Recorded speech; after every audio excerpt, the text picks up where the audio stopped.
السلام عليكم ورحمة الله وبركاته. أيها الإخوة الأفاضل، أيتها الأخوات الفضليات، أهلا ومرحبا بحضراتكم في هذا اللقاء. ساعات ويهل علينا هلال رمضان المبارك بأيامه العامرة ولياليه الزاهرة. في هذا اللقاء هنبه نفسي وحضراتكم على أمرين مهمين: على الساعة الأولى للبداية الحقيقية لشهر رمضان يغفل عنها كثير من الناس، وعلى الفضل العظيم لأولى ليالي رمضان المبارك. ليه الساعة الأولى وليه الليلة الأولى؟ هنشوف الكلام ده. مهما حصل لا تجعل أول ليلة من رمضان تفوتك، مهما كان الثمن لا تضيع الساعة الأولى للبداية الحقيقية لكتابة الأعمال في رمضان. العارفون من أهل الله يقولون: على قدر البدايات تكون النهايات، ومن أشرقت بدايته حسنت نهايته، وحسن الخواتيم والأعمال مرهون بإشراق البدايات، والبداية المشرقة باب السعادة، من أذن له بدخوله فقد دخل دار السعادة. وأما من لم يصحح بدايته، كانت البداية خيبة وفيها كسل وفيها تفريط والعياذ بالله، فقد انقطع عن الوصول ولم يبلغ في نهاية أمره المأمول. ومن هنا ينبغي أن نتنبه إلى الساعة الأولى الحقيقية لكتابة الأعمال في رمضان. عندنا بدايتين: البداية الأولى بداية التوقيت والزمان، البداية الثانية بداية كتابة الأعمال في صحيفة الإنسان. أما بداية التوقيت والزمان فبدخول وقت المغرب كما هو معروف، وأما بداية كتابة الأعمال فبوقت عصر آخر يوم من الشهر الماضي وهو شعبان. يبقى حضرتك الساعة الأولى لكتابة الأعمال في رمضان تبدأ عصر آخر يوم من شعبان. يبقى حضرتك احرص بكل ثمن، بكل ما أوتيت من قوة، إنك تصلي صلاة العصر في المسجد في جماعة، أو على الأقل إن لم تتمكن في العمل الذي أنت فيه أو في المكان الذي أنت فيه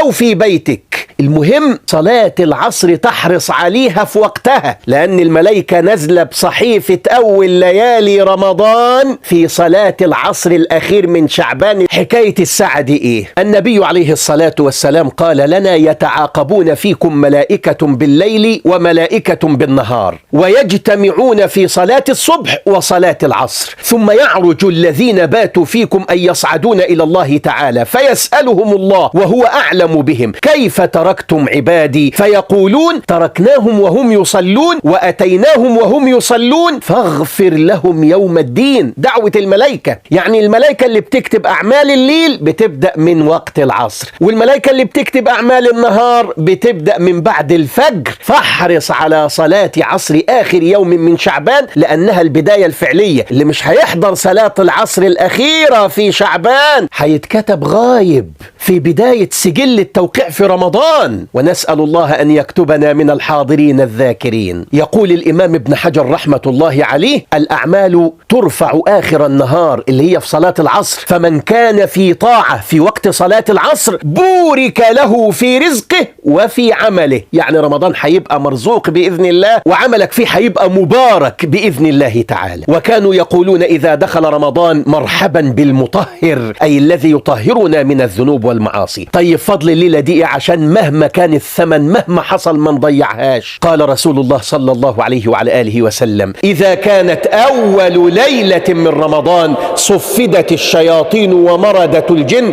وغلقت أبواب النار فلم يفتح منها باب، وفتحت أبواب الجنة فلم يغلق منها باب، ونادى مناد أي من الملائكة: يا باغي الخير أقبل ويا باغي الشر أقصر، ولله عتقاء من النار، وذلك في كل ليلة. وفي الحديث أن النبي عليه الصلاة والسلام قال: يستقبلكم وتستقبلون، يستقبلكم وتستقبلون، يستقبلكم وتستقبلون 3 مرات. فقال عمر: يا رسول الله، وحي نزل؟ قال لا. قال عدو حضر؟ قال لا. قال فماذا يا رسول الله؟ ما الذي سنستقبله ويستقبلنا؟ قال إن الله عز وجل يغفر في أول ليلة من شهر رمضان لكل أهل هذه القبلة، أي الذين يقولون لا إله إلا الله. وأشار النبي عليه الصلاة والسلام بيده تجاه الكعبة، فجعل رجل من الصحابة يهز رأسه ويقول: بخ بخ،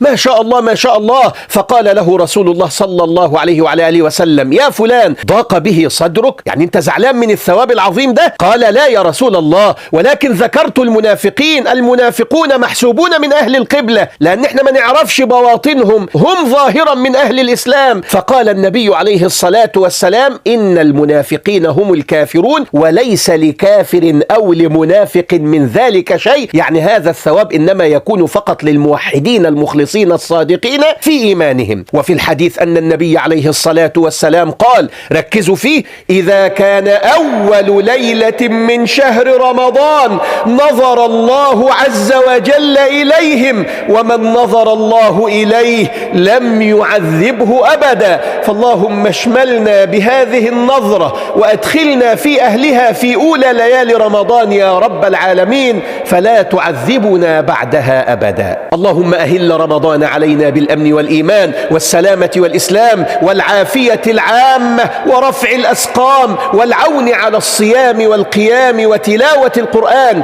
اللهم سلمنا لرمضان وسلمه لنا وسلمه منا وتسلمه منا متقبلا، حتى يخرج رمضان وقد غفرت لنا ورحمتنا وعفوت عنا. وهذه هدية في الختام من السيدة عائشة رضي الله عنها. ورد في بعض الروايات أنها قالت: يا رسول الله، هذا شهر رمضان قد حضر، فماذا أقول؟ يعني في روايتين، رواية بتقول أقول إيه في ليلة القدر، ورواية بتقول أقول إيه لما أدخل أول رمضان. قال لها: قولي: اللهم إنك عفو تحب العفو فاعف عني. فأكثروا من هذا الدعاء مع دخول شهر رمضان.